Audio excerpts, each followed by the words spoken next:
Good morning. I know that we are in Bamberg County, but we often say in Orangeburg County, today is a great day. It is a great day, not only for South Carolina State University, but of course for Bamberg County and the state's thriving agricultural community. I am Elizabeth Mosley Hawkins, Director of Marketing and Communications for South Carolina State University's 1890 Research and Extension Program, and I'm pleased to serve as today's presider. So we have much to celebrate today. We will begin the program with a welcome from South Carolina State University's Board of Trustees Chairman, Mr. Rodney Jenkins. Good morning and good morning and good morning. An exciting day. Ladies and gentlemen, good morning again. And with bulldog tenacity, hello Bamberg County, and hello Olar. My name is Rodney Jenkins, and I'm the chairman of the board of South Carolina State. On behalf of the Board of Trustees, I'm honored to bring you some greetings and to welcome you to this ribbon-cutting, groundbreaking ceremony here in Olar. This occasion is another highlight of South Carolina State 1890 Research and Extension Program led by Executive Director Dr. Lewis D. Whiteside. The Board of Trustees take great joy in offering our services to this community and the opportunity it will produce for everyone involved.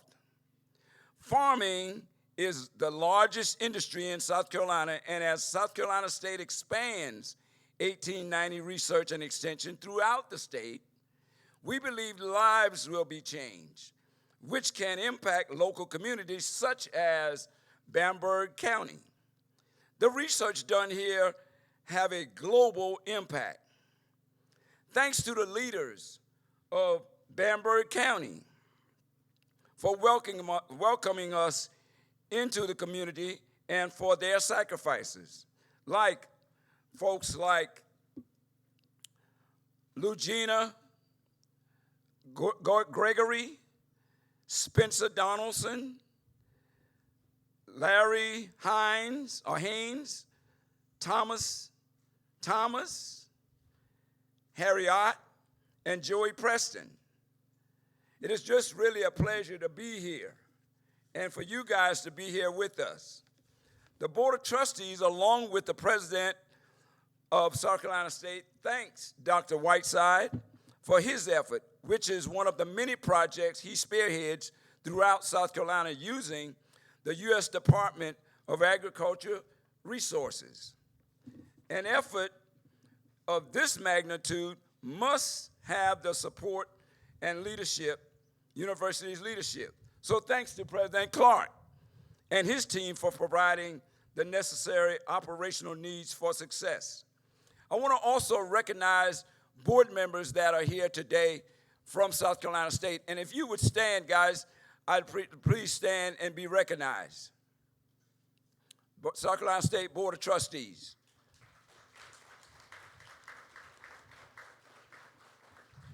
There's so many that can be thanked here today, I'm sure. But I did want to just make sure that I called a few, so forgive me if I miss one of you. But at the same time, thank you all. Oh, I just saw somebody nodding their head. That was 1890 a while back. Stand up. you know what I'm talking about. I can't go. Mr. Foster. All right, thank you. So again, on behalf of the Board of Trustees, we are thankful for the efforts of so many to make this a success. May God bless each of you, and may God bless this effort. Good morning. So, one of the things that we celebrate here at South Carolina State, or one of our big pushes, is transformation through collaboration. President Clark is really big on advancing the university through partnerships. And so I am pleased to introduce to you President James E. Clark. And if I may, I will remove mask as well. Good morning, everyone. It is indeed an exciting day here today. And as a young man that grew up on a farm, this takes me back to my roots. As a young man that knew how to get his hands dirty, how to plow a mule, and how to drive a tractor, I feel like I'm looking for the tractor and the single trees and the harnesses to get started, to do some G and hard, to turn the dirt, to start growing something, because I feel right at home. This is indeed a wonderful day because it's part of a vision that I had in discussing what we ought to be doing when I first became president, having many, many late-night talks with Mr. Foster, and sometimes complaining and saying, where's the greenhouse? Where's a place I can plant something? We're talking about being in the agriculture business. And I said, look, SC State's got to be into agriculture, and agriculture has to be in SC State. So today is a realization of that dream and that vision, and just one part of it, by the way. The combination of those gentlemen and their staff have been working over the last 3 or 4 years. You think this is great, which is wonderful. This is the epitome on the farming side, but we're going to be reaching out all over this state with facilities and access for those minority and small farmers that we serve through research and extension. So yes, this is indeed an exciting day in the history of South Carolina State University and the 1890 Research and Extension Program.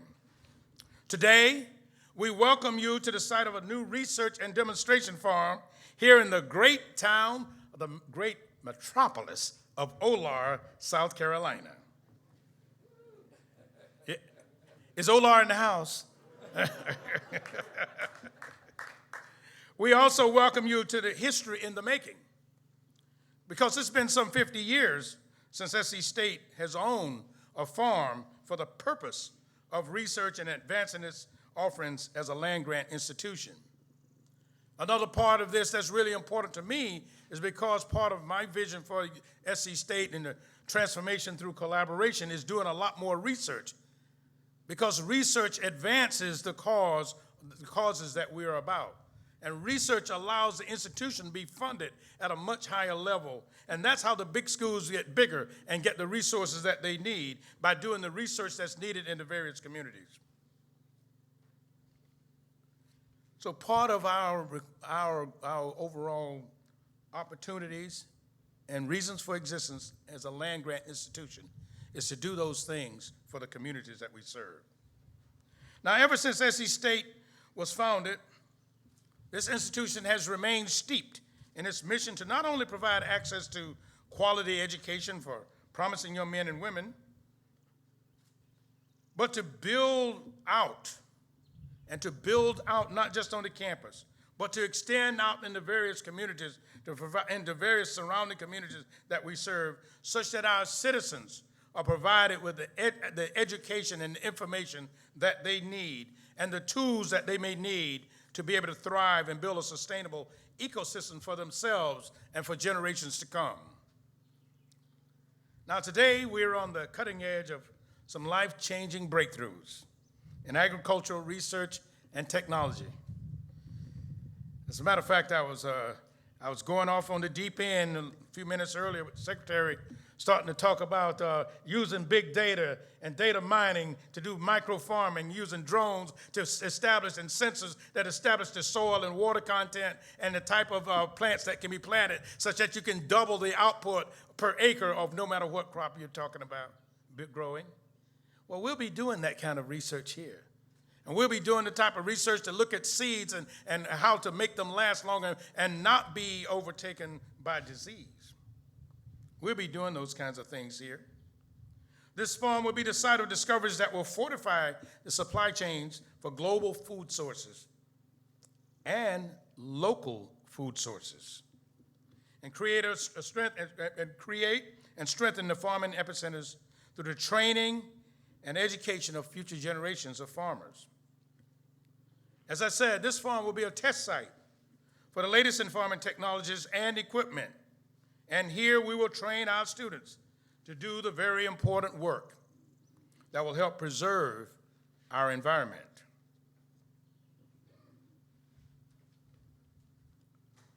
As we do that, we will maintain our focus on the small and minority farmers. We will make sure that we're addressing those matters that are of utmost concern to them. So in summary, I'm going to say again, this is in fact a great day. It's a great day for South Carolina State University, of course, but it's also a great day for the state and its inhabitants and those in the farming communities that puts food on our tables each and every day. It's a great day for 1890 Research and Extension, and we are thrilled to have each and every one of you here to witness our commitment to building a better community and a stronger state and a stronger nation. Go Farmers and go Bulldogs. Thank you. Thank you so much, President Clark. I know that you understand the importance of agriculture, as you mentioned, having grown up on a farm. So, I'm delighted to introduce our next speaker, Dr. Lewis Whitesides, who serves as Vice President and Executive Director of SC State 1890 Research and Extension. He is deeply committed to nurturing and growing the 1890 Research and Extension Program. So please join me in welcoming Dr. Lewis Whitesides.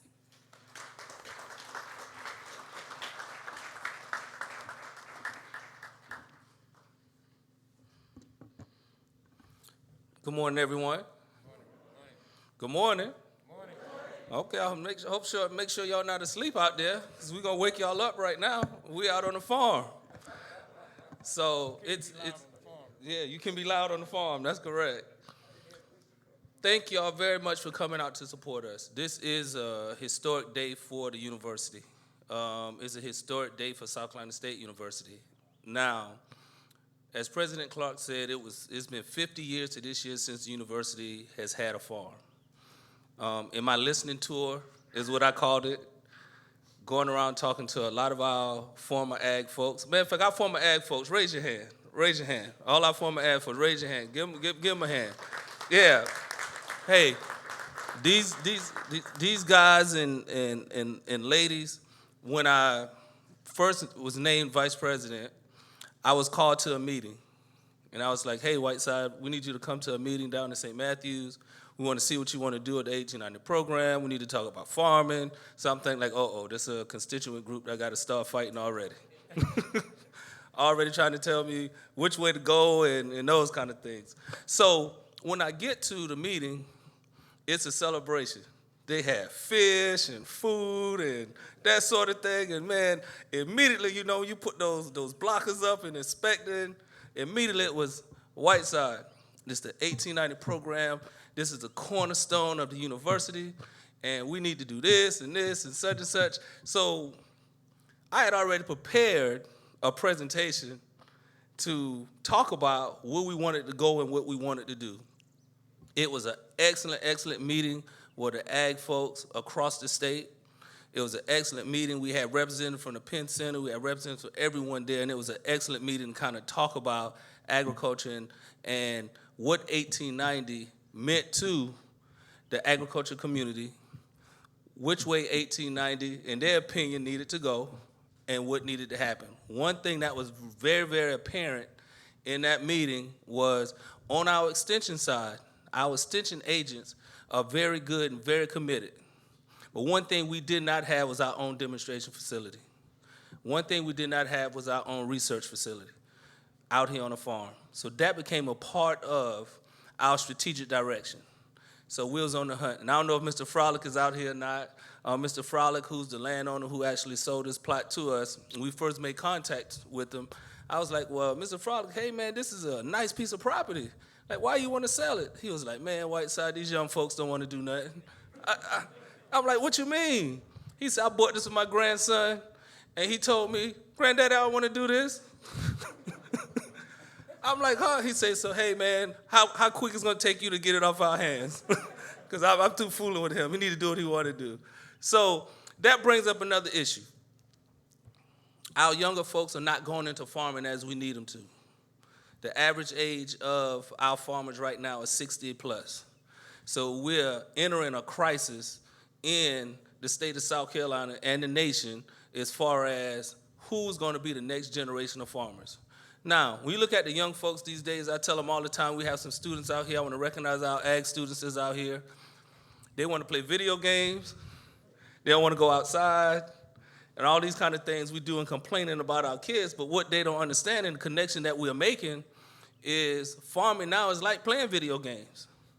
It's a lot of digital things associated with it, with the drones. And you can actually connect. And actually, Mr. Frolic, when he was showing us to give us the walk of the land, cut the pivots on from his cell phone in the house. So they don't have to come outside to do as much as they did before. And you got the data analytics. You have all those things that actually go with it. So farming is changing as we know it. And we have to make sure and stay on the cutting edge to make sure our smaller minority farmers don't get passed by in the new era and that sort of thing. And that's what this farm represents. This farm represents all the small farmers that came before us that have struggled. This farm represents places where they can come and call home. And if it's something showing up on their farm and they do not have answers, they can give us a call and say, hey, Whiteside, I'm seeing this. We can come out and do it, and we can come out and plant some stuff and see if we can replicate and get our scientists out here to see if we can control the weeds, deal with the moisture, all the kind of things that actually help them thrive and that sort of thing. The next thing we got to tackle is land use, and we got to talk about this heirs property. We got to talk about this with us farmers, because again, our younger folks right now, when the parents die and leave the land, they done blue town and gone and that sort of thing, and they're unloading the property, just getting rid of it. Where they can actually rent it out, now we have these solar farms popping up where they don't have to do anything, and they can make enough money and keep it in the farm for more generations. So we have a lot of work that we have to do as far as educating our farmers and keeping our farmers on the cutting edge of technology, techniques, and how to thrive in this business. So our history is big. I want to recognize Trustee Schuler. Me and Trustee Schuler had a lot of talks on campus at our last building opening on campus, and he was telling me about his walks from the university down at the back of the farm. Hope I ain't put you on the spot, but Trustee Schuler, talk about the farm and the milk and those kind of things. So every time I talk to someone that's been connected to South Carolina University in the ag space, talked about the farm, the farm, the farm. We did this on the farm. And so our three-legged stool in the land grant system, which is research, extension, and teaching, was weakened when we lost the farm 50 years ago.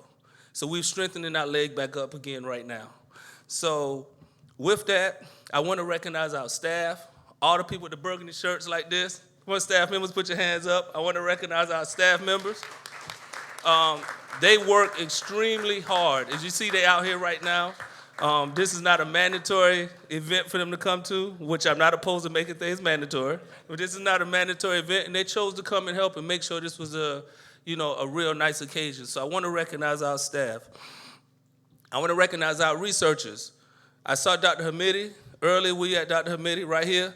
Pay attention to this guy. One thing I'm going to put on y'all mind right now, atmospheric water generation. Dr. Hamidi is going to do research at this farm, pulling water out of the sky to irrigate the actual farm that we actually have. So that's the excellence of XC State that we're putting in place out here. Dr. Neuro, I saw you earlier. Where you at? Dr. Neuro is over here. Dr. Neuro is our plant lady, everything plant. So she's going to do excellent research out here and actually pushing us right now to get this open so she can get some stuff in the ground. So these are a few things that we're actually working on. Am I missing somebody? Biswal. Where's Biswal? Is he here? Doc, there you go. Really can't miss him. Look how he all suited and that sort of thing. Dr. Biswal is our artificial intelligence and data scientist. So when the president talked about data scientists, he didn't talk about artificial intelligence. He's already on staff. He's already doing work for us, and this is going to be his playground. So he can bring some of his students out here to play with all his equipment and play with the drones and play with their computers and write code to make things do things. So thanks, Dr. Biswal, for coming. You're a little too overdressed, but that's okay, though. I know you want to look nice. Yeah. So that's my guy. But Dr. Biswell, really smart, and he represents the excellence faculty that we actually have that would really benefit from this farm. I do want to recognize Mr. Al Jenkins. Mr. Jenkins saw you earlier from Tim Scott's office, a real supporter. Always coming by to say, hey, Whiteside, I got this farm over here. You need to connect with him. You need to connect with him, Whiteside. Hey, do this and do that. So want to recognize Mr. Jenkins. A few other people. Sharon Hammond from Bamberg County Council. Where you at? There you go. I got my council member over here. I got you. Tom Dobbins, my friend Tom Dobbins, Extension Administrator at Clemson. And Clemson are our partners, and I want to make this a point out here also. Clemson and South Carolina State do not duplicate programs.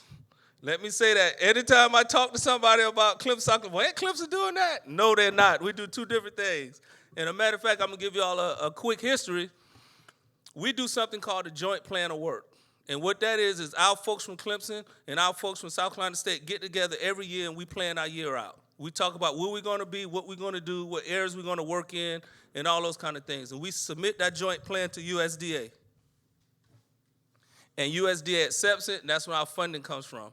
But one thing you do not know, before it was mandatory, Clemson and South Carolina State did this 15 years ago and became a model for the nation. So what actually happened was it became a requirement for every other state that had 2 land grants to do based on what we did together. So we've had a long-standing relationship with Clemson and USDA.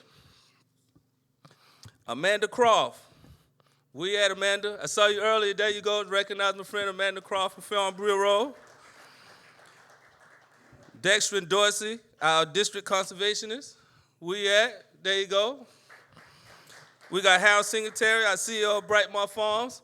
One of our farmers we'll be working with, Indoor Grow. We got Christian Newman. We at Christian.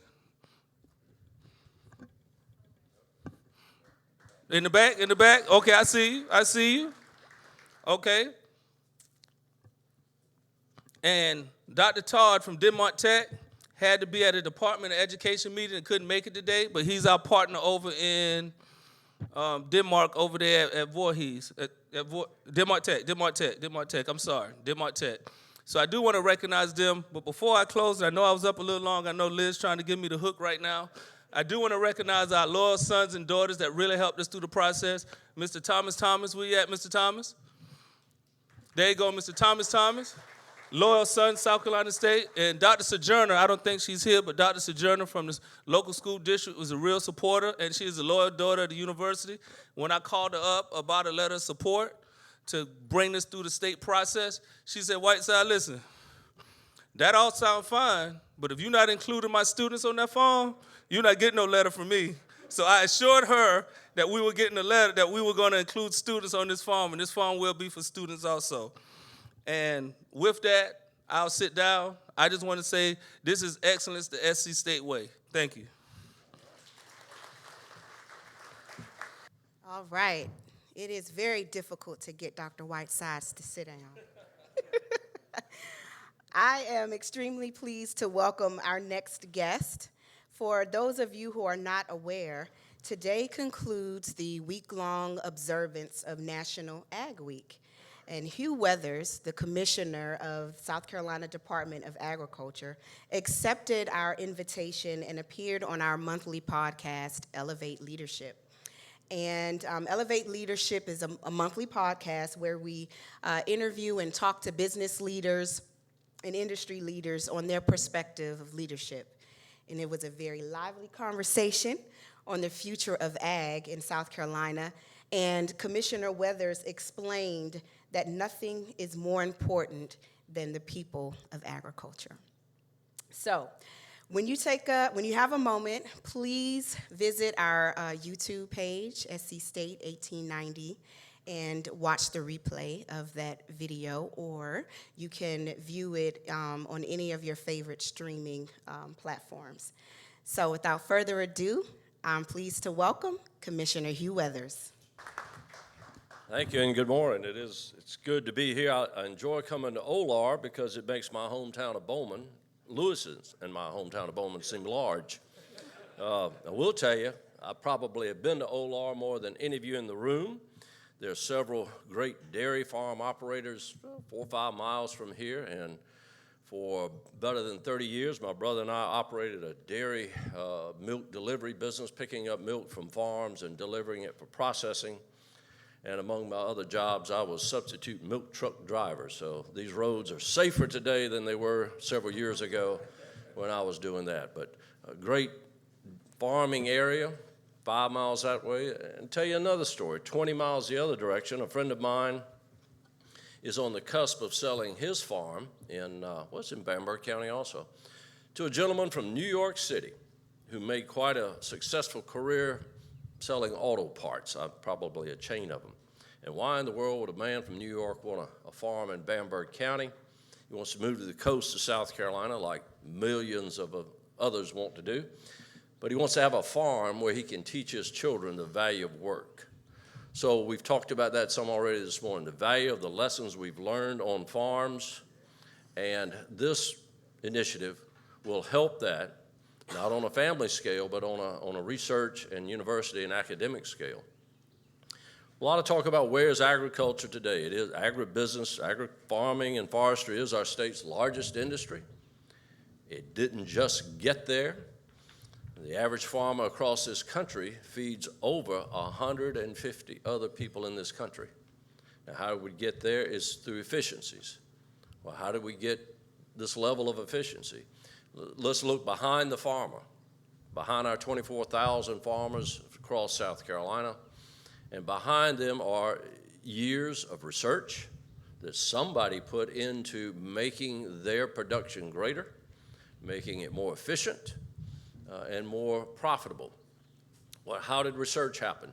Well, somebody formed a cooperative working agreement. It's a fancy word, fancy term for a contract between what you'll say you'll do on this farm and what USDA, for example, might pay you to do. So those cooperative working agreements are in fact contracts. And we know with a contract, you have an obligation. And that's great, but you move beyond cooperation and cooperative working agreements, you get to collaboration. And that's what I think South Carolina agriculture has benefited from and will continue to benefit from going forward is collaboration between the leaders of this industry. Serving as your Commissioner of Agriculture, I play a part on that leadership team. South Carolina State University plays a part on that leadership team. Clemson University, Farm Bureau, Small Business Administration, Palmetto Agribusiness Council, the whole list. And in South Carolina, I think we have a great ability to have collaboration because we all have sometimes not a singular goal in mind, but we have goals in mind that says, where can this industry go? What will it mean to South Carolina in 20 years when James Clark has flown his last airplane flight and I've done my last day as commissioner, I'm rocking on the chair at the old folks' home, and 30 years from now, they'll tell us, do you know what we're doing in agriculture today? Well, at 30 years from now, somebody will look back and say, how do we get there? Well, one way we got there was today, and adding this to the tool, as a tool in this toolbox that benefits our industry. Well, Whiteside was talking about the average farmer in South Carolina is 60. Well, I'm finally above average. More than I'd like to be. So we do have to put one of our goals is to find that next generation of farmers. It may be this man from New York, his children. Maybe they will fall in love with agriculture. We do things. We do the Commissioner School for Agriculture, working with Clemson, to try to find the next group of leaders for our industry. But all of this, the leaders are important. The initiatives we do are important. But as was said earlier, we call it an industry. We get hung up on numbers and things like this, but it's people.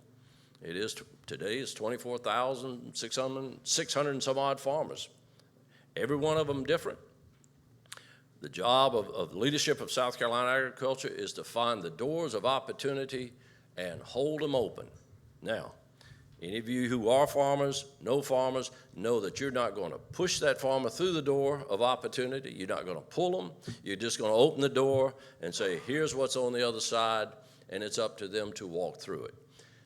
When you ask them to walk through these doors, this future, you're asking them to do several things. Take a risk.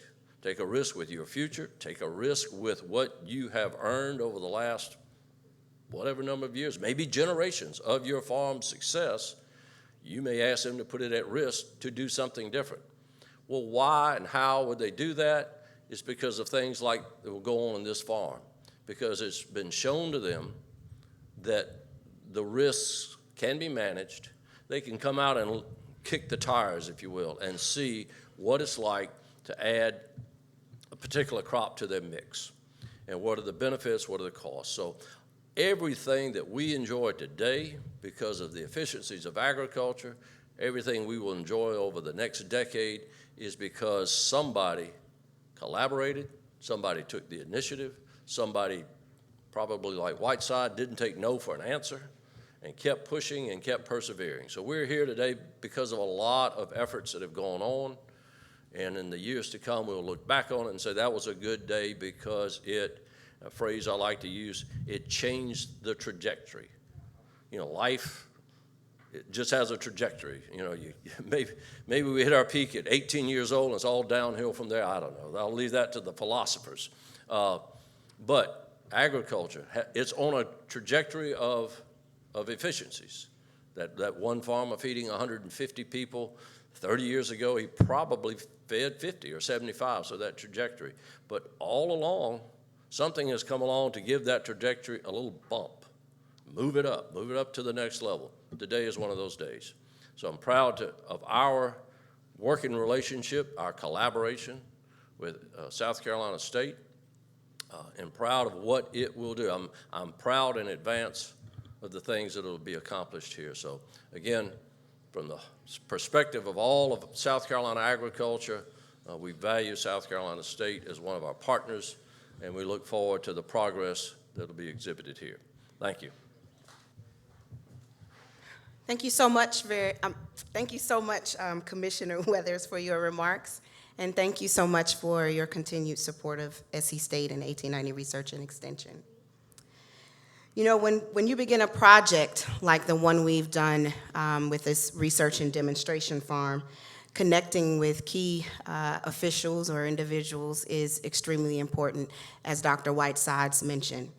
And so we are truly grateful for Bamberg County and Bamberg County Administrator Joey Preston. And we are thankful that he understood the significance of this partnership between SC State 1890 and Bamberg County. Everyone stands to benefit from our presence here in Bamberg County, and they will benefit from the work that we do. So this is not just SC State's farm, but it is a place where we hope Bamberg County residents will take advantage of the training and workshops that will be held here and become involved most definitely in our planned community gardens. So, Mr. Preston. Hey, good morning. It's still morning. What a beautiful day today. Oh, my goodness. I'm so excited. I want my county council members to stand up. Councilman Haynes, would you please? Chairman Haynes, Sharon Hammond, Spencer Donaldson, Everett Comer. Thank you guys for supporting staff and me to help make today possible. But Chairman Jenkins, President Clark, honored. Dr. Whitesides, you are full of energy, man. I want you on my team. Yeah, you're awesome. Commissioner Weathers, it's been a long time, about a couple of years, I guess now. Welcome, y'all. Thank you for being here today, and thank you South Carolina State and the state of South Carolina for making this investment, and of course USDA and all those wonderful programs that you're working with.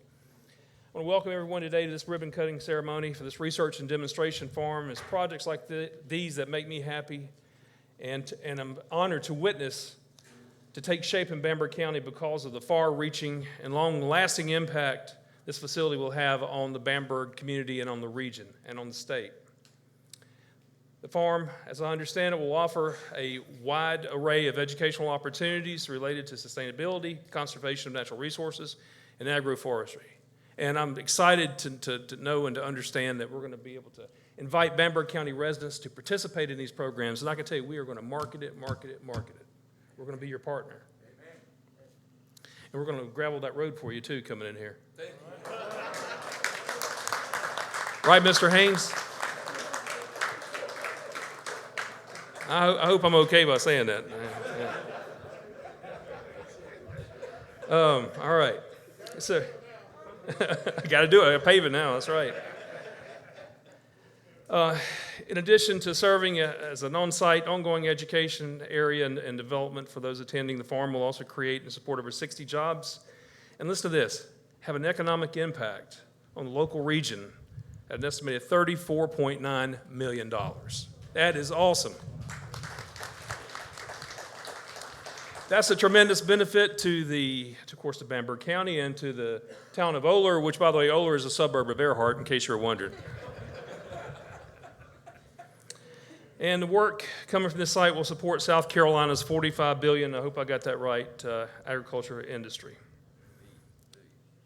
I said billion. B.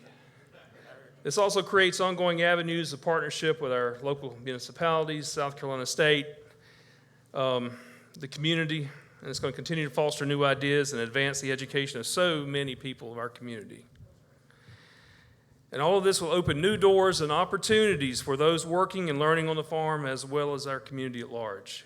And by the way, I'm a farm boy too. I grew up on a tobacco farm, North Carolina. I know what you're talking about. Yeah. I didn't walk behind a mule, but I drove a tractor. Flue-cured or shade? Flue-cured. Yep. Right. Flue-cured. You got it. Take the leaves off. Yeah, that was tough work. That's tough work. Yeah, my dad used to walk behind me with a plow, and I'd have to drive the tractor, and he would talk to me like a mule. That really happened. Or maybe a jackass, I'm not sure. Yeah.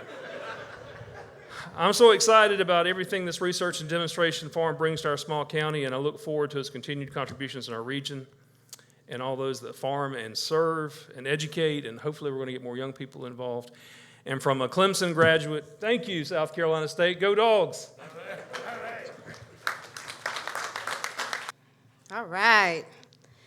So now it's time for our ribbon cutting ceremony portion of the program. So I'm going to ask our speakers if you all would proceed to the ribbon that's located right here in front of the stage, please. Okay. So on the count of 3, 1, 2, 3.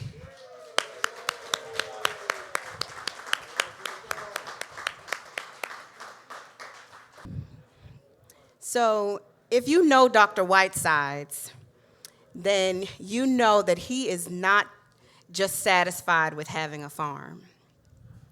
He is a go big or go home type of guy. So he and the Sustainable Agriculture and Natural Resources team are already planning our facilities expansion.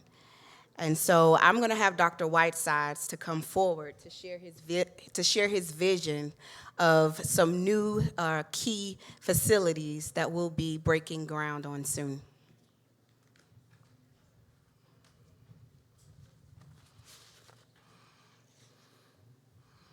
It's tough when you're wearing glasses and putting on a mask and just get caught in the glasses and all kind of stuff. Well, we passed one part of the program. Now we come to the second part. It's one thing to have a farm. The next part is the facilities. And though this is a pretty decent facility, this is not the facility that we came here to honor.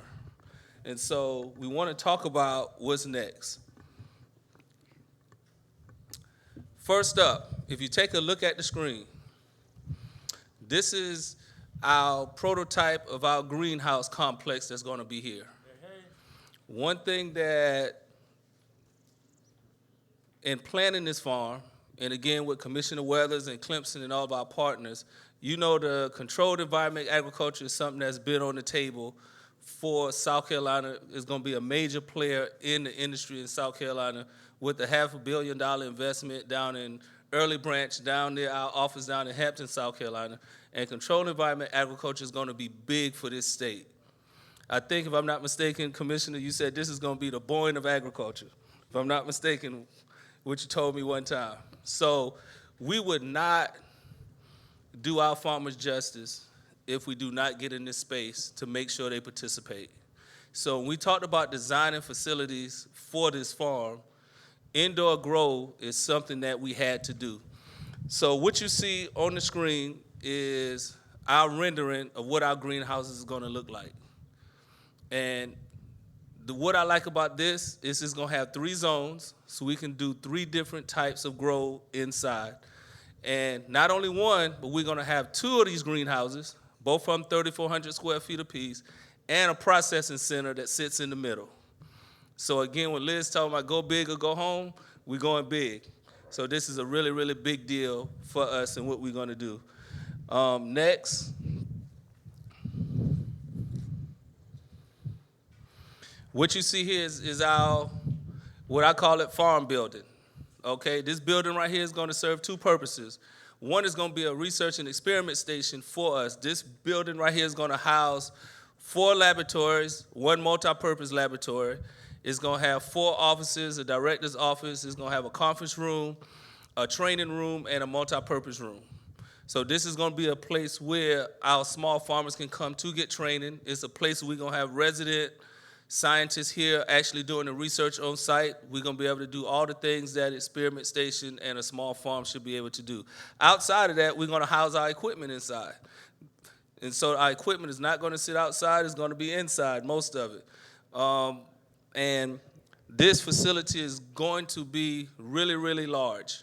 And it's going to really, it's being built for growth. And so we're not going to grow out of it, at least not in my lifetime. We're going to continue to grow and grow and grow, and we design these facilities. We design them for current use and future use. So the folks that's behind us will have things that they can aspire to, grow to, and those kind of things. So these are 2 of our next facilities, the first facilities that we're going to build on this site, and we plan to get started soon. We have acquired the funding for this, what you see. USDA has provided the funding for us. So we have $1.5 million for all equipment, for all our farm equipment that's going to be out here on the farm.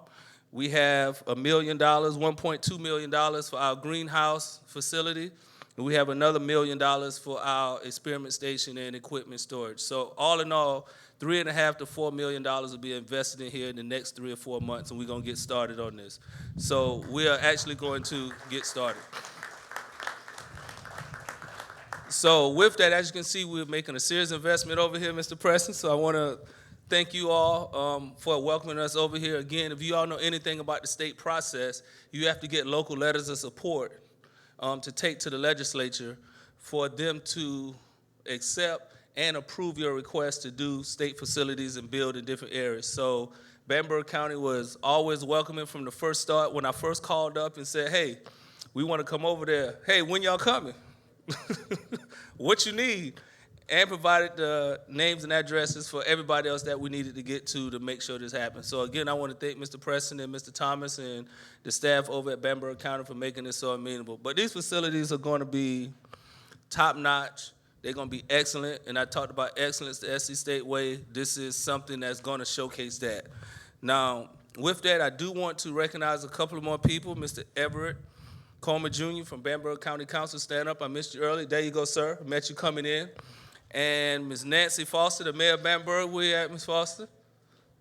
There you go, back there. I see it back in the back. There you go, the mayor of Bamberg back there. So we have all the Bamberg folks out here supporting us, which is always great. So with that, I hope you are proud of the facilities that we've designed that's going to go over here. We're appreciative. I do want to recognize Travis Johnson. Where you at, Travis? Our USDA liaison. USDA has been really, really great to us. All this funding and things that we've actually gotten has come through USDA. There you go, Mr. Johnson. I see you. He's been a real champion in this and actually going out over external funding. And actually, Travis is any funding opportunity that we could benefit from USDA, he's sending them all there. And I've told Travis, hey, I need you to back off. We've reached critical mass. We don't have no more faculty. We got to get some more people in here for all the money you're bringing in. So,